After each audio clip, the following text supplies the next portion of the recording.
Hello everyone, I'm Joe Birch. Thanks for joining us for this edition of Smart Medicine. We start with our cover story. The end of life can be a lonely time that can be made better when loved ones are around. But what happens for people who don't have family, or if the family they do have can't be by their side? There's a program to help people in the 11th hour of their lives. Rod Starns has more on helping some people cope in today's cover story. There are ways to try to make the process of dying less painful.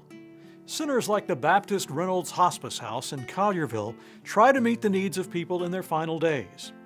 Volunteers and staff work with patients and families to find ways to ease that passage. But some people may not have family members who can share their last hours. That's where the 11th Hour program comes in. Volunteers with special training spend time with patients so they don't have to be alone. When I heard of the concept, I was interested on many levels. We are so there on the beginning of life care or the beginning of life, and when you're born, you're not alone. So when you die, you don't have to be alone with the 11th Hour program.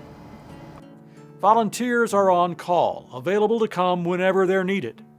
They're not only available to comfort people who may be alone, but can also stay with a patient to give family members a little time to themselves. The volunteer coordinator says these volunteers go through regular training for hospice volunteers and then spend at least 3 months offering care to hospice patients. A lot of our volunteers that contact us have been touched by hospice. They've had someone who's been in hospice and have dealt with an end-of-life illness. The director of the hospice says whether it's the volunteers' willingness to hold a patient's hand or play music, or just their mere presence, it's a welcome thing for patients. Usually they're very open to it. Most people don't want to die alone. They like to have that companionship, someone just to sit with them and someone to be there for them. The hospice staff usually identifies patients who might benefit from the 11th Hour program. Their cases are discussed during an interdisciplinary group meeting of the medical and social professionals working at the hospice house. And each week we meet and talk about the patients, and they could be identified that way. We talk about whatever needs they may have. You may have someone whose family lives out of state and can't be here. Various reasons like that.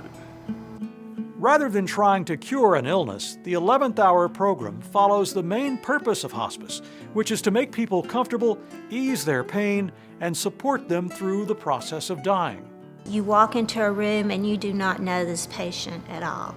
But to be there at this time in their life, I believe that the majority of the volunteers feel that this is a privilege and an honor, and they're very, very touched, to be a part of this.